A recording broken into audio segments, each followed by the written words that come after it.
World Central Kitchen's founder, Chef Jose Andres, spoke this morning in an interview on ABC News about the the drone strike that killed 7 of the organization's aid workers in Gaza, including 1 Canadian. That sparked global condemnation. That's also what prompted the latest phone call between President Biden and Prime Minister Netanyahu, and a warning that U.S. policy could shift unless major changes were made. Today, exactly 6 months since the start of the war, negotiations are resuming in Cairo for a temporary ceasefire and the release of hostages. There are also threats of retaliation from Iran, leaving the region on high alert. Richard Haass is a former top U.S. State Department official and President Emeritus at the Council on Foreign Relations. I asked him about the shift in tone so far. Richard Haass, nice to see you again.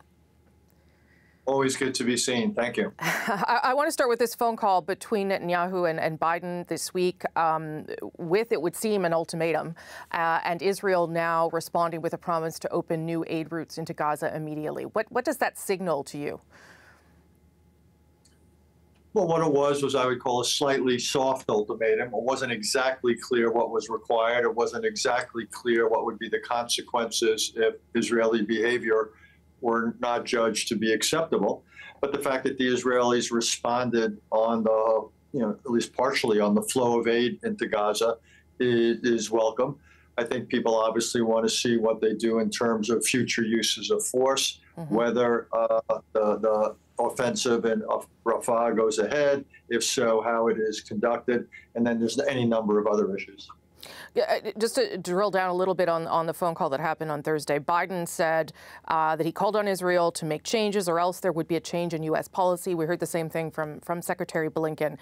Does that feel like a change in tone? Does it feel like a real threat? What would the change in policy look like, do you think? I'd say it is a change in tone. It's been growing over the last 6 months. The U.S. has basically been involved with what you might call equal parts persuasion and criticism. It hasn't much worked, so we had the call Thursday. What's a little bit vague is exactly what would happen. For example, if Israel were to use military force in a way that was judged to be insufficiently targeted, would we perhaps put certain limits on the use of U.S.-supplied munitions or armaments? I would hope so, but that was left vague. Less clear was what the United States might do if enough aid didn't flow in. That's a different sort of issue, and they didn't address such things as continued settlement activity or the absence of Israeli political outreach to Palestinians. A lot of this seems to have been driven by the drone strike that struck and killed aid workers. The IDF has now released a report saying that there was a serious violation of protocols. 2 officers have been fired and reprimanded. What do you make of that response and how that may be driving the conversation right now?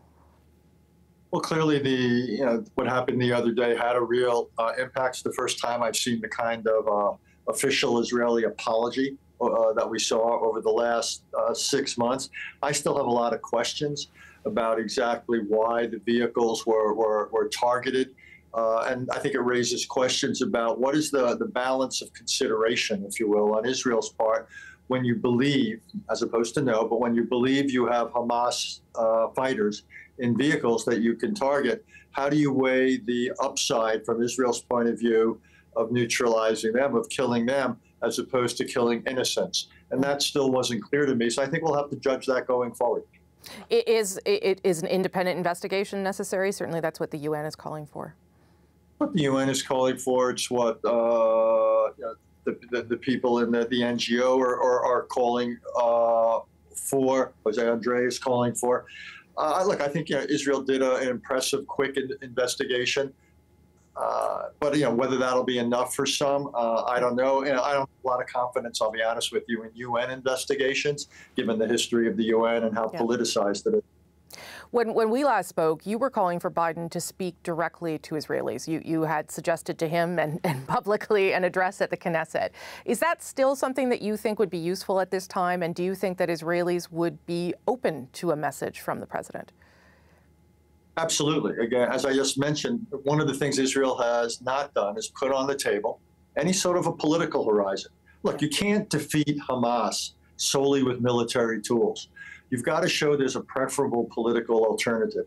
Israel refuses to put that on the table for the simple reason this coalition does not want to have a political process. The last thing it wants is anything that would move in the direction of a Palestinian state.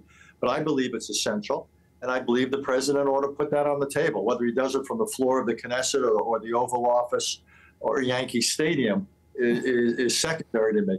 What's important that he says it, and he puts that into the Israeli debate. We're seeing protests emerge again on the streets of Israel. We're seeing the reopening of Israeli politics. You almost might describe it as post-October 7th politics in Israel. I believe the President of the United States ought to enter that conversation. And why do you think he isn't doing that? I mean, we don't know what he's saying privately on the phone to Netanyahu, but why do you think he's not doing that kind of thing if there's an opening here? Well, he did a little bit of it in the last few days in terms of the reaction to Israel's use of force. Look, I think this president is torn between instinctive sympathy for and support of Israel. He came of age when Israel was more David than Goliath, and real frustration and disagreement with what Israel is doing day to day now and what it's not doing. And I think what you're seeing, the mixed signals at times out of this White House reflect the tensions in the president's reaction. We're now 6 months into the war. We will be on Sunday. Are we closer to an end? Do you still have concerns about a larger regional war? Are you surprised that it has been going on for 6 months with no ceasefire or a negotiation? Well, I could see a low-level conflict in Gaza continuing for some time. Even if we have some other ceasefires, you're not going to have a complete open-ended ceasefire. The most I think we'll see are limits on major Israeli military operations. But quite frankly, I am surprised we haven't seen more spreading of the war. You still have upwards of, 60,000 Israelis who can't go back to their homes in the northern parts of the country. I don't think that's a tolerable situation for any Israeli government. So the question is whether that gets sorted out diplomatically, or does that open up another front? And then I still think there's the possibility now that Iran may be looking for a way to retaliate to the Israeli strikes that killed the leader of the Al-Quds force in Syria the other day. They could strike against Israel, but they could also strike against Israeli or Jewish targets worldwide. Are you concerned about the level of backlash against Israel over the past 6 months, and what might be the long-term impact of that? Even if we all agree that it is a political response driven by Netanyahu, but a broader sort of reaction to Israel. I am concerned about it. Two things in particular. One is the rise of anti-Semitism in the United States and elsewhere. I can't speak to Canada. And then also I worry about the U.S. Israeli relationship. I was just talking about the president's reaction as instinctively supportive.